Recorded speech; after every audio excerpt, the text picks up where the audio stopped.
The MoneroTopia weekly news segment is sponsored by WizardSwap.io, a non-custodial cryptocurrency exchange. Tony. Hey guys. How's it going, Tony? Good. And just another week of lots of news. It's crazy. Hold on to that Monero, man. Don't let go. Yeah. It's so stable. And I'm so curious of how hey Lucifer, hey guys. I'm so curious of how Monero is gonna react to all these things. It's just so stable.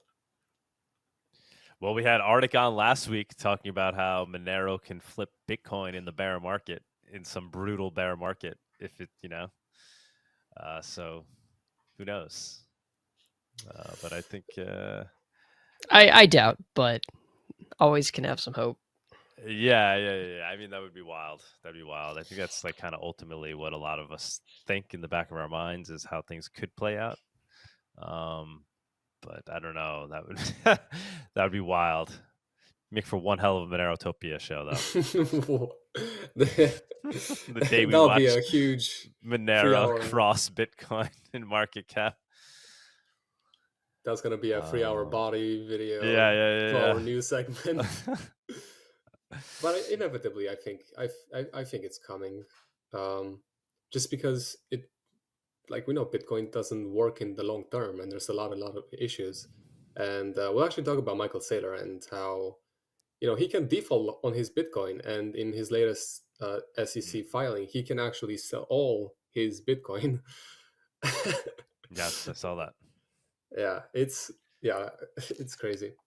But let me share my screen. Yeah, take it yeah, away. We have a take lot it away. of good stuff. Yeah, I sent you a bunch of links, and I'm sure you added your own twist things. So I think it's a big news day.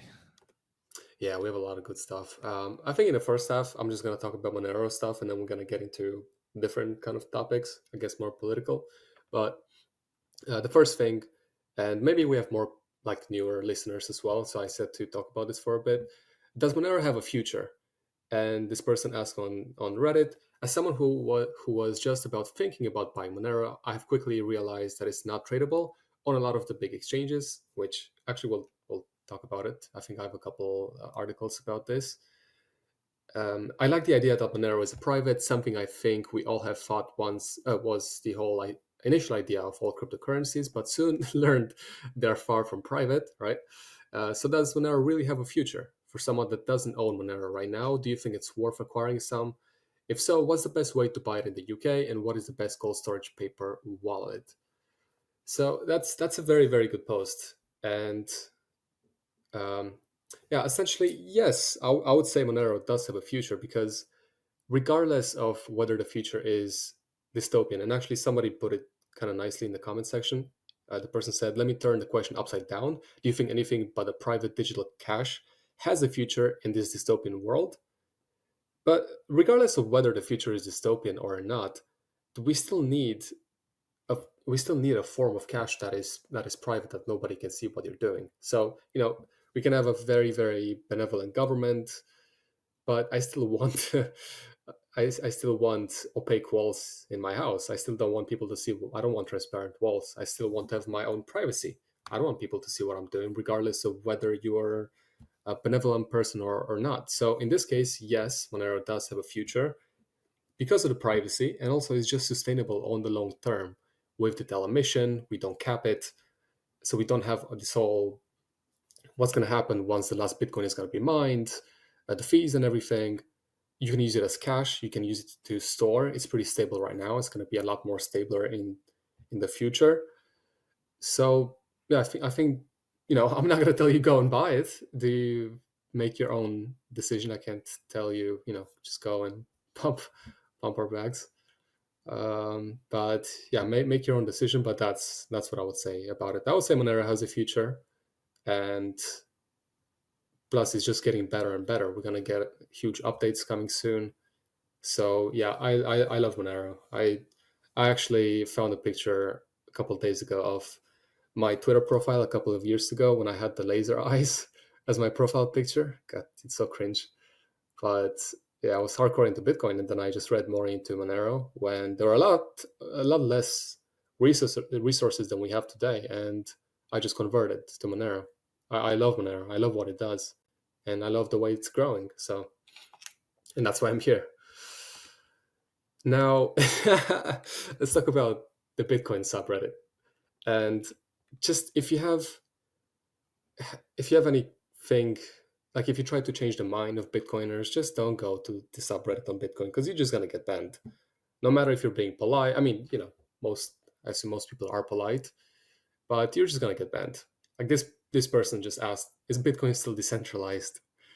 and he just got banned. So if you have any objections in the Bitcoin subreddit, unless you wanted to glorify it and whatever, do that. But if not, don't even bother. Unless you want to get banned, unless you want to have that as a trophy. That can be a trophy, getting banned from the Bitcoin subreddit, or getting banned on X by certain people, like the Zcash guy, founder, Zucko. That can be a trophy.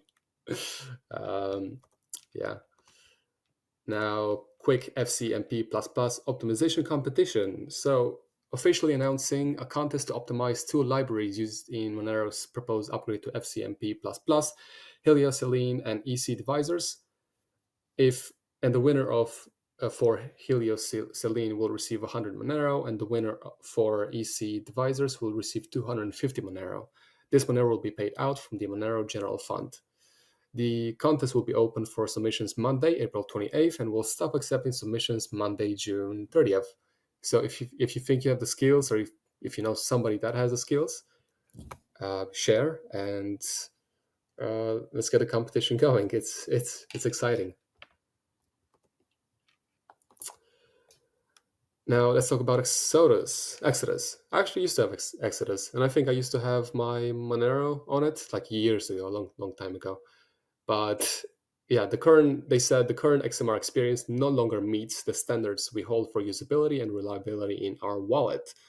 So again, they said, put simply, after a careful review, we found that the current XMR experience no longer meets the standards we hold for usability and reliability in our wallet. As a multi-asset platform, it's important to us that every supported asset offers a smooth and dependable experience, and unfortunately, we can no longer uphold that bar for XMR. So, but the person said, so all the shitcoins you all support offer usability and reliability. That's really funny, but it's also not the reason why. That's just what they're. I guess that's what they're publicly saying. That's the first time I saw that. But that's definitely not why they're removing Monero. Yeah, I've heard. I think somebody said Exodus was recently listed on NYSE, so maybe that's why the pressure to delist Monero could be. It was a decision that they made based on what they're trying to take the company to, being more of a finance-based company. Yeah. So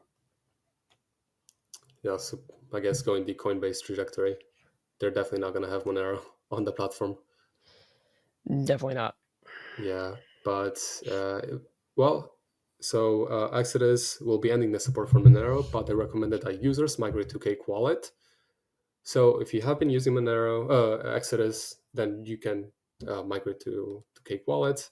And Cake Wallet is been around for quite some time. First open source wallet on iOS in 2018, and it's just an easy to use, aesthetically pleasing app with awesome developers, awesome people. So if you're looking to get a new wallet, we recommend Cake Wallet.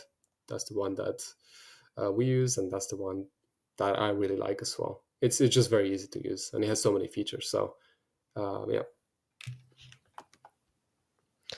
Yeah, it's kind of sad to see that Exodus is removing Monero, but it is definitely, from a business standpoint, it's definitely a win for us. We've gotten a shit ton of downloads from this week for people switching from Exodus, as Cake Wallet's the official recommendation from Exodus for people who have Monero now. So if you use Exodus on Android or iOS, you should have received an update which then tells you or recommends you to download Cake Wallet if you have a Monero wallet enabled already. So, and there was a due date. I think, was it May? I think the beginning of May.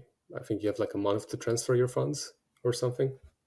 Yeah, before they remove Monero support entirely, I guess. So yeah, so if you guys have anything on Exodus, any Monero, make sure that you get it out. BD asked, what happens when K goes down? Tux, do you have if any you wanna... good insight as to why Exodus delisted Monero? I did mention, I don't know if you heard. I mean, I don't know specifically why, because I didn't actually talk to any of the people themselves, but Exodus is becoming a more financial based company, probably doing custodial stuff. So, removing like Monero, and I think they removed a couple other things too, was just like a part of that. Obviously, Monero is not illegal or anything, but they were just like going out of their way to remove it. I guess it looks bad having that as an option, maybe in like the trajectory of where they're trying to go with their company. So that's about the most I can say about it. But it's definitely not because of the user experience. Does Exodus have Zcash? I can check. I don't think, but I Exodus, can look real Zcash. quick. And I think They do. Yeah, Zcash will be going away also. So Monero and Zcash. And then Zcash is possibly going away? another. Yeah, yep. Okay. Those are both going away. So, and then possibly another thing, but yeah, I mean, it is what it is. But once again, we get a lot of cool new people on. Like, they have a pretty massive user base overall, and a pretty decent chunk of that are Monero users. So we get a lot of new people coming to Cake. So that's really good for us. For sure. I'm surprised they're delisting Zcash. Like, you have a backdoor, you can use it. It's not that private. But I guess, yeah. I wonder, do they have any other, quote, privacy? Yeah, I guess I'll check after. As long as Zcash is going away. All right. Now, let's watch this video. Essentially, there's a new Monero accepting food truck in Jordan, and this guy is sending him some Monero, and he's also showing you how easy it is to send money or Monero using Cake Wallet. So let's watch it.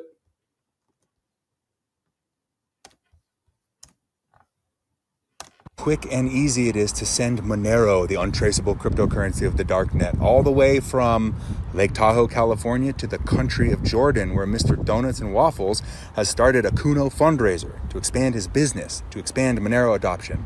He's making a food truck so that he can sell his donuts and waffles and food at parties and festivals in his country. No donations yet. Let's get this party started. Open in wallet is going to open Cake Wallet really quick. I've got some dust in this wallet, so I'm going to hit all. Let's make a little note so I know what I did here. I'm going to go with dough from Homer Simpson. He loves donuts. And then hit done, hit send. Now Cake Wallet is building the transaction and just going to swipe right. And there it is. We have sent money across the world easily, privately, in a decentralized manner. That's so nice to see. Yeah, very cool. We had the donut guy on here a couple of weeks ago. That is the guy, right? Yeah, that is the guy. Yeah. Okay. So he does appear to be very legit. He's Yep. He's accepting Monero for his donuts. I don't know how many customers he's getting, but he's trying. He's getting the word out there, and so very cool to, I think, support him and help. Yeah, we saw him giving away a bunch of donuts to kids. He just seems like a good-hearted guy. So That's awesome. I think it's worthy of a donation. And I guess if anybody speaks Arabic, right? Because we would like to have him back on the show, because last time we didn't get to, because his English is just kind of limited. So I guess if anybody speaks Arabic, yeah. So maybe we'd like to help. If his, I might have a guy we can arrange. Okay. So just let me know. Okay. Let's talk about Vino Mobile. So, okay, let's see. Okay. I'm happy to announce that a new Havino mobile app is in development. I'm developing this myself and building it from scratch in .NET. Maui Blazor is currently a standalone application, so no remote node is needed. There are some limitations with this, so the plan is to add an option for remote code. Currently, it works for Android, and then he wants to bring it to iOS and eventually to the desktop. But this is how it looks like so far. It looks pretty nice. So first we're going to have it on Android, and then we're going to have it on iOS, and eventually, if there's demand, on desktop as well. But yeah, it looks nice. It looks cool, and it's definitely something that is needed. More easily accessible tool. Now, okay, let's watch this 1-minute video on Monero. The banks control your money, where you can send it, if you can have it. We need something new. Something like cash, secure, private, unblockable, fungible, but also digital. Like Monero. Monero is money that cannot be stopped. It's like digital cash that you can send everywhere, person to person, with no intermediaries and no middlemen. Nobody can see your transactions or how much you have, and you're the only owner of your money. But careful, there are many cryptocurrencies, and most are scams. Only Monero is private and decentralized, trusted by millions of people. So, where to get Monero? You can buy it from the Cake wallet, or in online exchanges, or swap it from other crypto. Monero is made by the people. Monero is not a company product. Does not have a CEO or company employees. Freedom and privacy makes Monero the money of the people. Join us in this revolution. That's a nice video. I'm so happy that there's so many resources nowadays. Like years ago, we just had I think it's called Mastering Monero book, and I think a lot of us began that way, but now there's so many resources, so many videos, and it's also just easier to spend Monero nowadays. You can buy the gift cards from Cake Wallet using Monero, XMR Bazaar. So there's also so many ways to use it nowadays too. Now let's talk about Sailor a little bit, and we're actually going to go directly on the latest SEC filing, and let's go to the top a little bit. So there we go. This is the United States Securities and Exchange Commission, Form 8K. And essentially, if we go on page, also it's it does mention Bitcoin, but if we search for Bitcoin, it's funny how many Bitcoin mentions there are. It's also like a very big, it's 51 pages. But let's go to page number 47. And so it's written, we may be unable to service our indebtedness, which could cause us to default on our debt obligations and could force us into bankruptcy or liquidation. Our ability to make scheduled payments on and to refinance our indebtedness depends on and is subject to our financial and operating performance, which is influenced in part by general economic, financial, competitive, legislative, regulatory, counterparty business, and other risks that are beyond our control, including the availability of financing in the U.S. banking and capital markets. I'm not going to read the whole thing, just a bit more. If our cash flows and capital resources are insufficient to fund our debt service obligations, we may be forced to reduce or delay capital expenditures, sell assets, seek additional capital, or restructure or refinance our indebtedness. I'm not sure how this guy is sleeping at night, but essentially, in addition, our Bitcoin strategy anticipates that we may issue additional debt in future periods to finance additional purchase of Bitcoin. But if we are unable to generate sufficient cash flows to service our debt and make necessary capital expenditures, we may be required to sell Bitcoin. So if things go wrong, MicroStrategy is going to be in big troubles, and they would have to sell their Bitcoin. It's such a crazy thing that he's doing, and he's playing with just so much money and so much debt.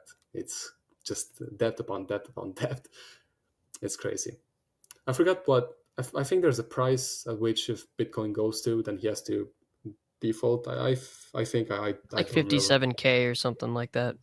Wow. Well, that's not. Wow. That's not. Well, it could be possible. It's crazy. Now, guys, if you're looking to buy a new trading buy-sell signal, don't spend the money. It's all for free. Just look on Truth Social for when Trump is posting.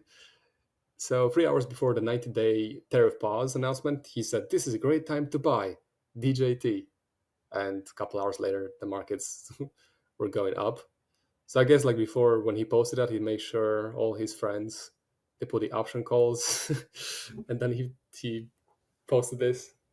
It's crazy what he does. I wish he also says the other part. This is a great time to sell, not just buy. So I wish he said that when it was higher. This is a great time to sell. Then you put your puts, write it down. But Well, as a president, what's funny about this too is he ended it with DJT, which is like he's signing it, but that's also his stock ticker for Trump Media is DJT. Oh, true. So he's saying this is a great time to buy my DJT stock. It was pretty. What he's doing is like Elon, but like you said, it's the whole the whole global market. It's not just Dogecoin or Tesla. He's doing it to the whole market. And yeah, you guys talked about the tariffs a little bit, but it's now there's tariffs, now there's a pause. You get more, you get less. It's like you said, like he has some dials and he's trying to fine tune it, see what he can do. Oh, it's what a time. What a time to be to be alive. And actually, since we talked about this, I'm gonna skip to this one about Chinese President Xi. And he said, for over 70 years, China's development has relied on self-reliance and hard work, never on handouts from others, and it is not afraid of any unjust suppression. Regardless of how the external environment changes, China will remain confident, stay focused, and concentrate on managing its own affairs well.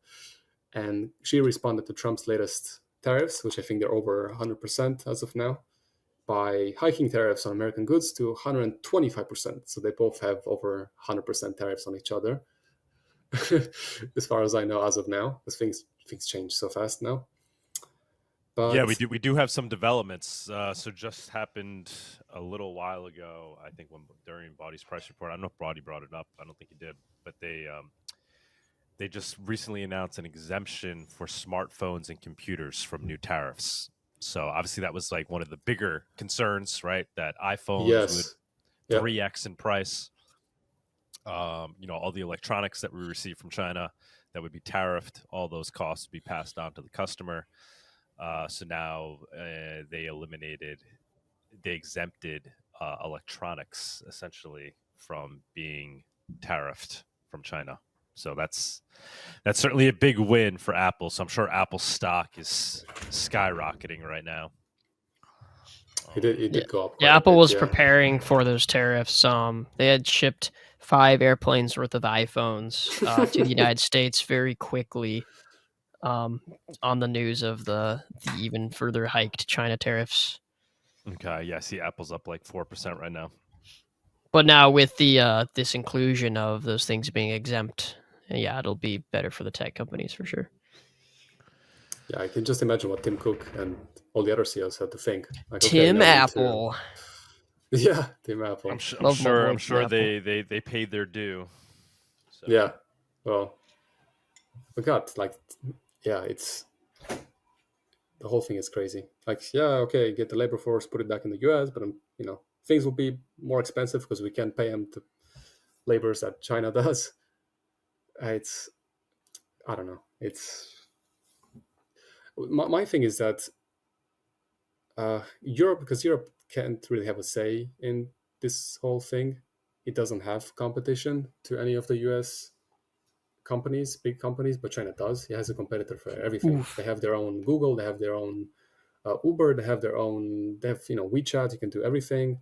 But Europe is so reliant on US companies. So maybe now they'll kind of wake up a little bit and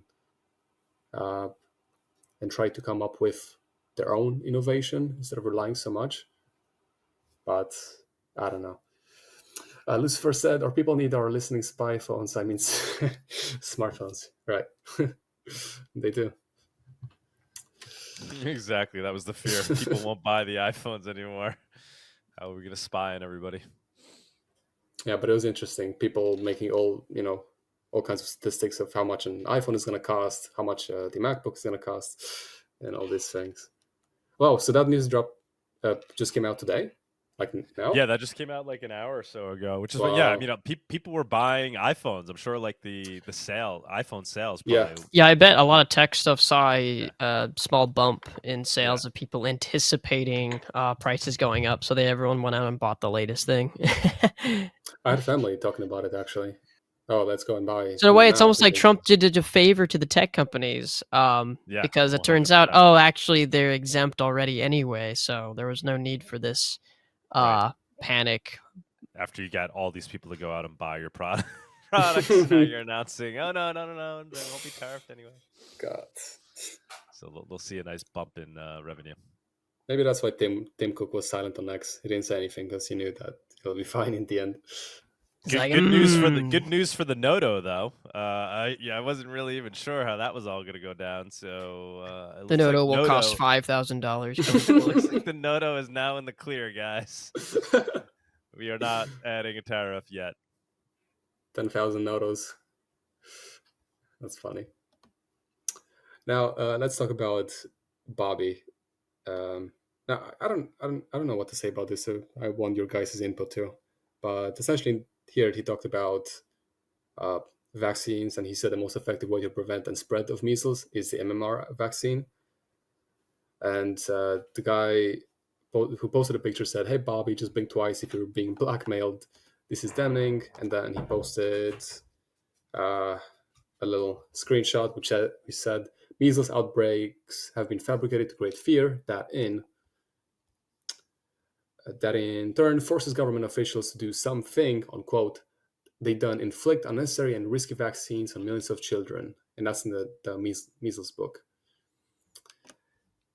Yeah, I don't know what to say about this. What do you think, Yeah, I mean, guys? basically the thing is he completely pivoted, right? So he went from where he was writing in his book on how the vaccines like this one in particular could be dangerous, like the risk isn't worth the reward, to now endorsing the vaccine and promoting that people take the vaccine and that's how we cure measles. And kind of his old take was measles isn't even that bad. It's about people needing to have making sure people have healthy immune systems in the first Mhm. place, and then if they get measles, they should be fine. It's like if you look at the numbers, even now with this outbreak, I mean, the amount of people that die of measles per year, it's basically like one, effectively zero, right? So it's like, yeah, so is it worth getting this vaccine to prevent a virus that in the vast majority of cases won't harm you, and discounting all the potential negative side effects from the vaccine itself? We know vaccine injuries are real, and if anybody knows that better than anybody else, it's RFK. Mhm. He's the one that kind of got the word out on that to the normies, right? Yep. And that's like kind of his claim to fame. And now he's completely pivoting on that in some way. People are trying to give him the benefit of the doubt and saying like, you just got to play ball for now, and then he's slowly gonna get back to his original agenda, which is educating people that we don't need all these vaccines. There's other ways, but it appears right now that he's going in the direction of more vaccines instead of less. I do see that the forward is by him himself. Okay, so I do see that. I used to listen to him a couple like during COVID on his. He had a bunch of interviews and he talked about vaccines, vaccine injuries, and all this stuff. Um, yeah, that's interesting. And I didn't see I mean, that much. was why I was most excited about the guy, right? Because of these takes that Yeah. he had and this knowledge base that he had. And, Yep. it was very revealing, right? He really was the first one to really kind of tell the story in a way that was catching mainstream attention. This understanding that these pharmaceutical companies have an advantage over all the, the only type of company known to man where they're completely immune from liability, right? Congress passed legislation. What was it, like in 1986, that made these pharmaceutical companies immune from vaccine injuries, right? So they can if they cause vaccine injuries, you can't sue them. Like, where else does that exist, right? That is absolute corruption, right? That'd be like if you bought a new car and you drive it out of the lot and the brakes don't work, and then you can't sue the car company. Like, what other industry are you not allowed to sue for damages when there's, and that he exposed that. It was something that was kind of overlooked by many. He exposed that, made that mainstream. He exposed all the potential negative impacts that vaccines may be causing, the fact that the people doing the studies are incentivized to weigh in favor of the vaccines and not weigh against them. And then obviously all the scamdemic, everything we saw with that, and how the vaccine was pushed out with that without going through proper trials. He was really the guy. He was the talking head that was representing that side, and now he appears to have flipped, that's like, I don't know. I find it deeply disappointing, to be honest. Like, I don't know, where we ultimately land with all this vaccine stuff. My personal, I didn't get the COVID vax. I avoided it. I'm glad I avoided it. I've avoided my daughter from getting it. And I'll be honest, my kind of overall perception on vaccines has deeply changed since COVID and going down the rabbit hole, personally looking at things. And I was kind of hoping that RFK would lead the charge in basically relitigating vaccines, relitigating the pharmaceutical companies. Let's take away this immunity that they have from being sued for vaccine injuries. Let's create proper standards and properly research these things before we push them upon society, especially kids, babies, right? Like, anybody who's having a baby in this day and age, it's like within a day of its life, you're sticking a needle in its arm to inject it with something where we know there's toxins in it, right? And to be on the side of not wanting that, you're called the crazy person. So I was really hoping that narrative would start to change, and unfortunately, it looks like RFK is no longer fighting that good fight. I was hoping it would change too. And besides what you said, and I agree, I was also excited about the food, because he used to talk about Monsanto and about all the things that they do to food, and that he was, he's going to change it. Now, it's only been a couple months, and I do hope he's going to make some bigger changes. But that's a really big issue, the vaccines and the food especially, because the food is making people so sick. I go to the store, and even like the bad food in Europe is not as bad as it is here. If you take a Twix bar or something, it has way more stuff here than there. And it's a really big priority, and I haven't seen much done about it. So yeah, I'm also kind of disappointed, besides all this thing that you said too. Yeah. The food is something. So that's what they're saying, right? So that he'll focus more on that because that's less controversial, less likely that he would be suicided, right? If he goes after big food as opposed to big pharma. Although they're all owned by the same people at the end of the day, but I think they're more concerned about keeping their vaccine schedule than making sure we continue to eat the food dyes in our food. They're much more concerned that we stop getting vaccinated. Like, if that changes on a mass level, where people of like a large swath of society starts to become quote unquote anti-vax, that's a big problem for pharmaceutical companies. Arguably, they'd say that's a big problem for the world, and we're all going to die now of these diseases. But I don't know. Do your own research. But I don't know, man. I don't know. It used to be that like kids got like, I don't know, at most like, I don't know, 10 vaccines or something. Now they're getting like 70. It's incredible. And then you look at the correlation with a lot of the diseases that kids are getting now that they didn't get historically. There's definitely something there. We're definitely being exposed to more toxins in some form, and I think it's completely common sense to look at potentially vaccines as being where those toxins are coming from when we're injecting ourselves with something that's known to have toxins in it. And we're doing it at a very early age. Like, okay, well, maybe that's where the toxins are coming from. When we're like putting needles into little babies' arms, and we know that there's toxins in that. Like maybe that's why humans are getting exposed to more toxins, and maybe it's not always worth the risk. Yeah. So Listener said, algorithm, am I allowed to talk about the C word? I guess yeah, let's mention it, but definitely like and share, guys. That will help. There are a couple That would super help chats. I us. don't know if they went over. Pull these up. Short surfer tip 25 cents. Just bought my Unstoppable XMR domain. I also have a blockchain one from 2022. Remember, transfer ownership to your wallet. Yes. Because if you leave it on Unstoppable, then technically they hold it. You can transfer it into your Cake wallet, your Ethereum or Polygon wallet on Cake wallet.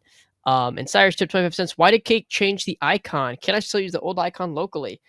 Because the old one has been around since the beginning. It doesn't really look like a cake. The icon now looks like a real cake. I think it looks very awesome. This is the first comment I've heard preferring the old one, which is fine. The old one's a classic. We do not have an option currently to go back to the old one, but if enough people want that, maybe we'll add a little setting hidden in there that lets you change back to the old icon just for a more of a classic feel. But thanks for the tip. And Tony, I don't know if you saw, I did send a couple extra news links. I'm not sure if you saw those. Let me check. Oh, you did? Okay.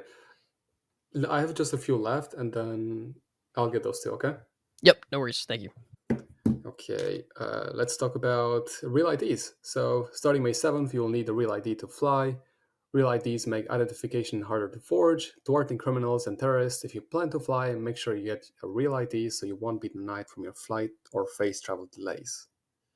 And that's essentially what she's saying.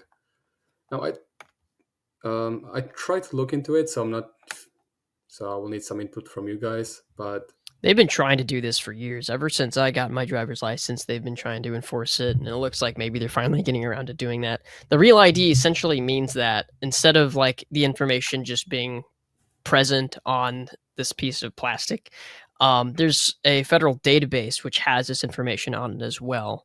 So the ID is actually tied to this shared federal database instead of just having this information on the card. So that's the point of pushing this essentially.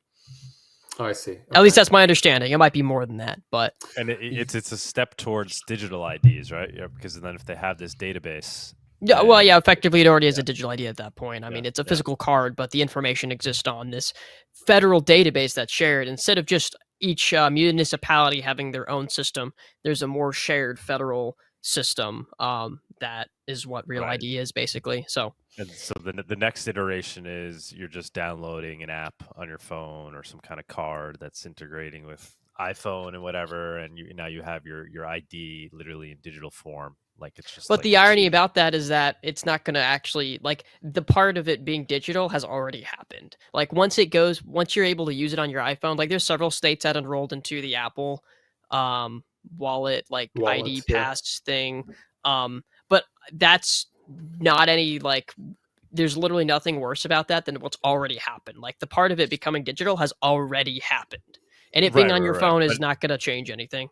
No, but where things change is when they now say we're requiring that you show your ID for partaking in certain actions on the internet, right? Yeah. And now they have the means by which people can do that, and it can no longer be like, oh, but people won't have access. This, like, nope, it's everybody's already got it. It's called Real ID. Just download the app. It's for free. So if you want to use the internet to the way you already enjoyed using it, you're going to have to use this, right? If you want to access social media that's for over a certain age or whatever it may be, like they can use it for all sorts of things.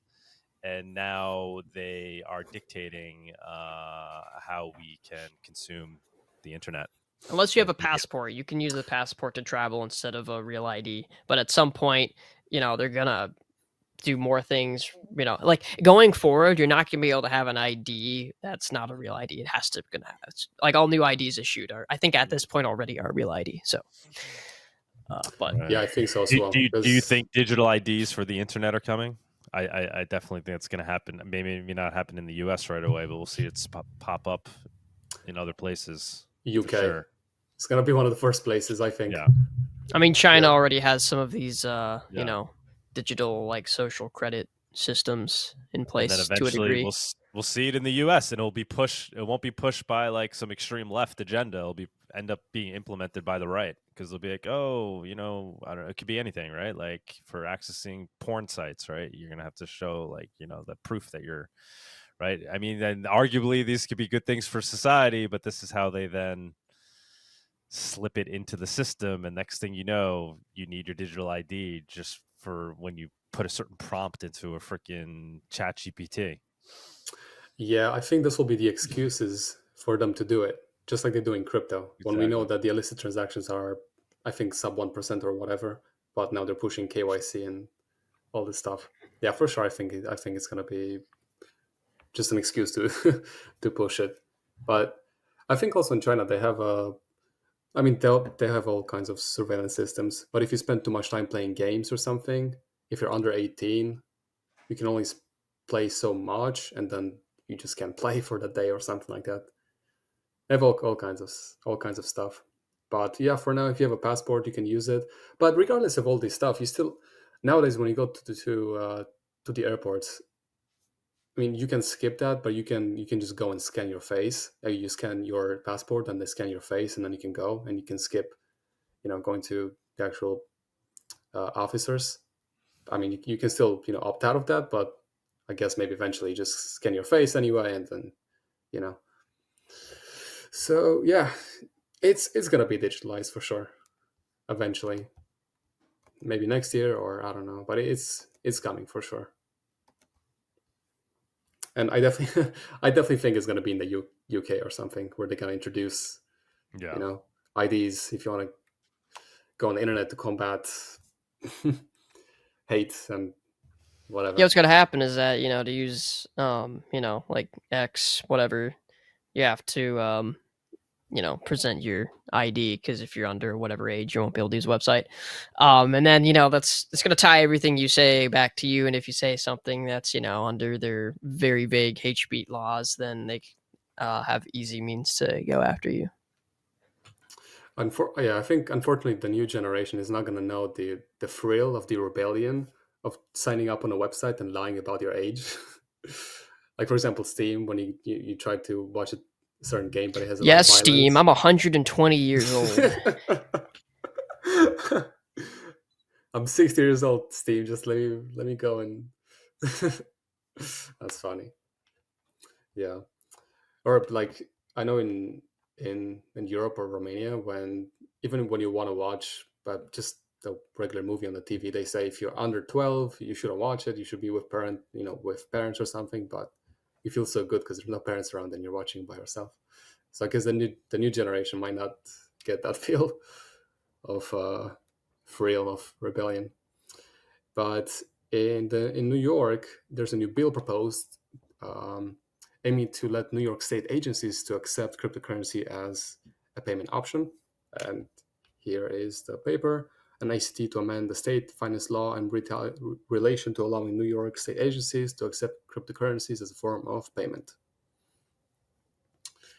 So yeah, I guess we'll see if that's going to get passed, but that's an interesting move, especially coming from New York, that before hasn't been so friendly.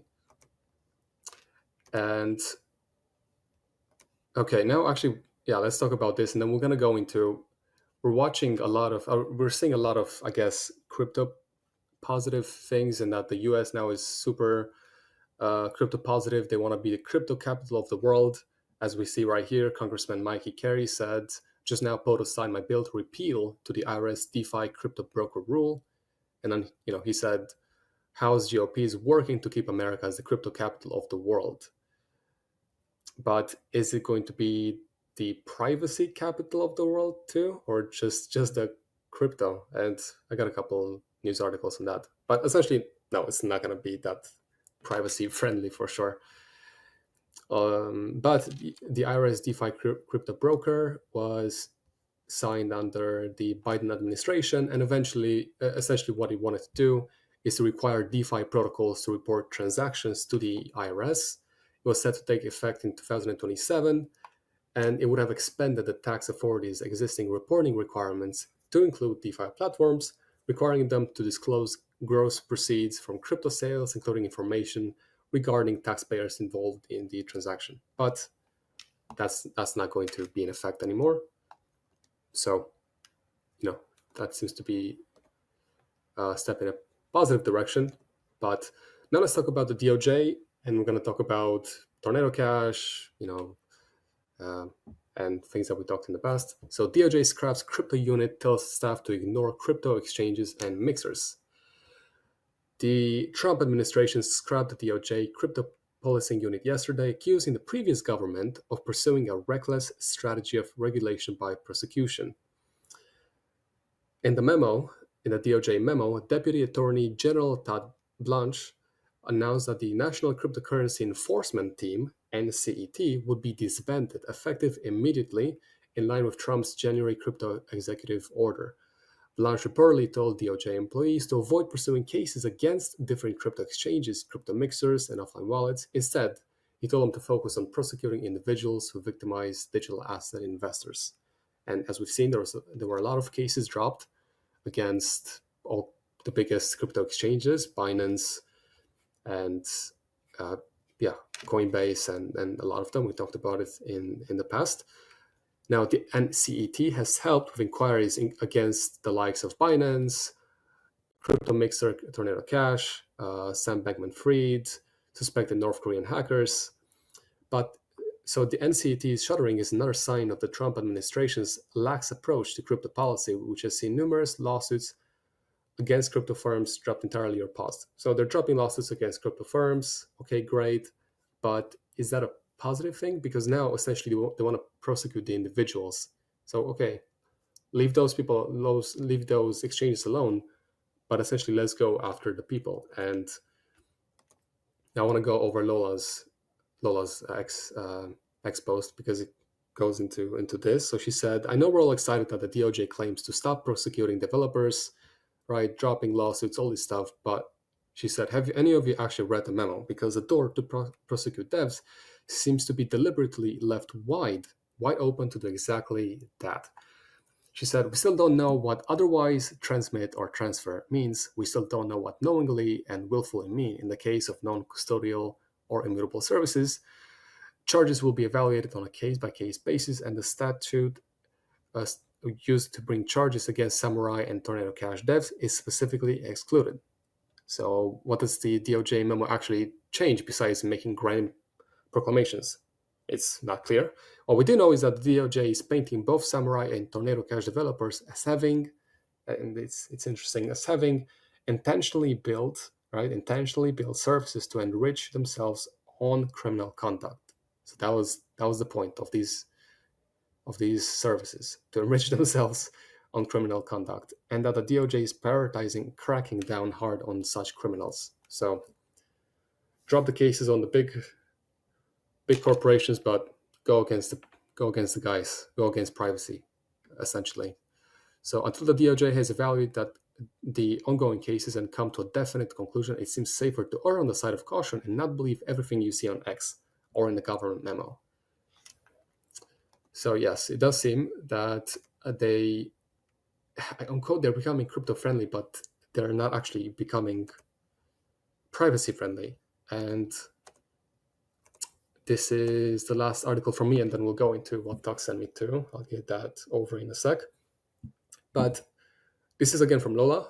She wrote a piece for Bitcoin Magazine. She said, pro-crypto, right? But anti-privacy. Will Trump free Samurai? What is he going to do?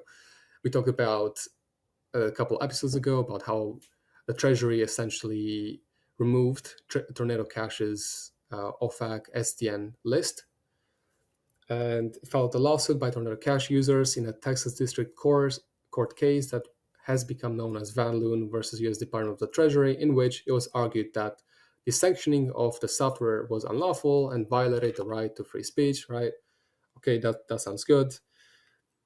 But the thing is, the Treasury is fighting back in attempts to avert the judgment that would strip the agency of its powers to sanction immutable privacy software by arguing that a judgment is not needed because Tornado Cash has been removed from the OFAC list. But without the judgment, the agency could continue to sanction software that works like Tornado Cash and even resanction Tornado Cash itself. But the Roman storm case is very, very important. It's extremely important because it may set the precedent for the prosecution of Rodriguez and Hill, who have been charged with conspiracy to operate an unlicensed money transmitter and conspiracy to commit money laundering.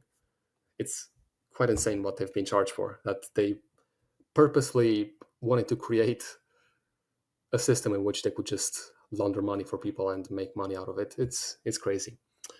But both Tornado Cash and Samurai Wallet are purely non-custodial software projects, which have long been understood to be exempt from falling under AML frameworks usually applied to banks. If Storm is found guilty in July, the government would have a much easier time to successfully prosecute the 2 Bitcoin developers as well.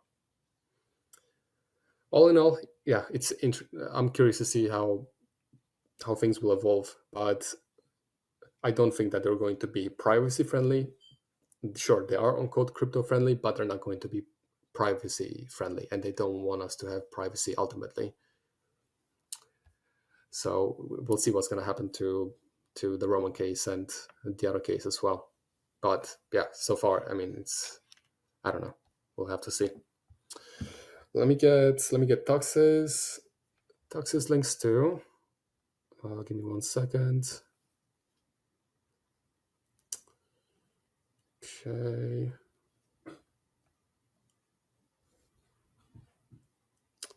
Okay, we have 2 more. Okay, got it.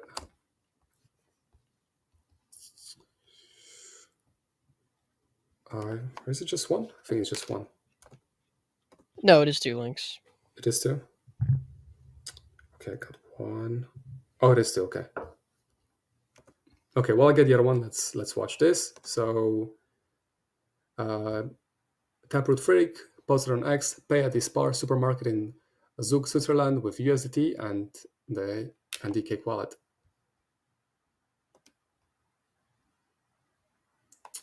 Lucifer, so enjoy less regulation on crypto whilst he still can until they oppress the shit out of it. Yeah, that's how I view it as well. The thrill of watching any movie, regardless of the rating and how old you are. Yeah. Good times.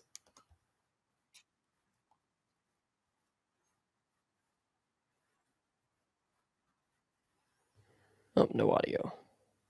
That's fine, though. Oh, there's no audio? No audio. It's fine, though. We don't really need the audio. You can just see what's going on. Okay. Was there audio on the other stuff? Yeah, I heard some audio earlier on one of the videos. That's so weird. Okay, it's fine. Just continue it. Okay. So basically what's going on here, this guy is paying for this little soda. He's going to open Cake Wallet. And he wants to pay with crypto. So he scans this QR code that's sitting on the side of the display there. And then he just sent crypto from Cake Wallet and he bought his soda.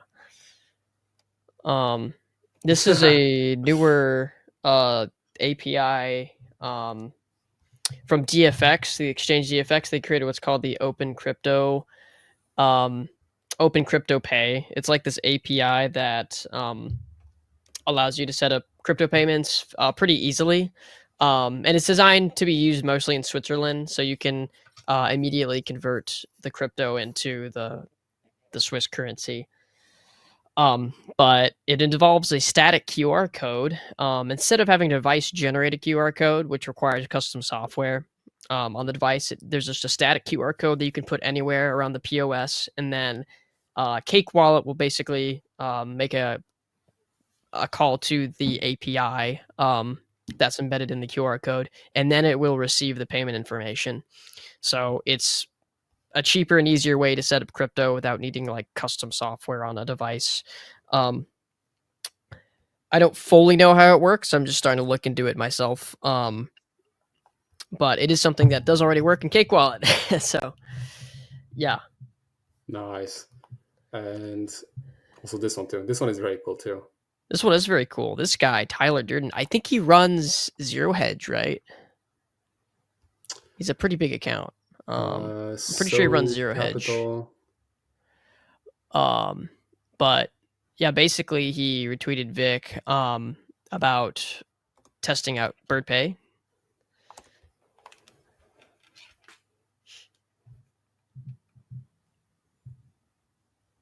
yeah, so essentially you can put somebody's X handle as an address, and then you can send them. Wow,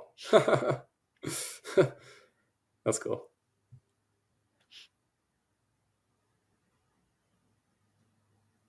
Yeah, it's been around for a while. Vic just likes promoting it by sending some people on X some little bit of a Monero. And then Tyler Durden, I guess, saw this and then he reposted that and said he was going to give a few people $1,000 of XMR tomorrow. So we'll see if he stands by his word, giving $1,000 of Monero to a few people. But basically, it's you have to have your Monero address or like a Bitcoin address or whatever, either in your bio or your pinned tweet. Not the expanded bio, that doesn't work yet. It has to be the main part of the bio or your pinned tweet. And then you can just type in that person's X handle, and it just pulls up their profile, and you can send right there. It's pretty cool. Very simple feature, but it's just cool to see. And also really cool. I hope you guys like the newer transaction confirmation screen. It's really cool seeing people use the swipe to send. I'm like, oh shoot, it's like actually in the app now. I worked on that for a while, and then one of our developers did a really good job implementing that. Cool to see people using that. It's so much nicer than before. Yes, I liked it. I noticed it, I think yesterday or a couple of days ago, and I thought it's pretty cool. I liked it.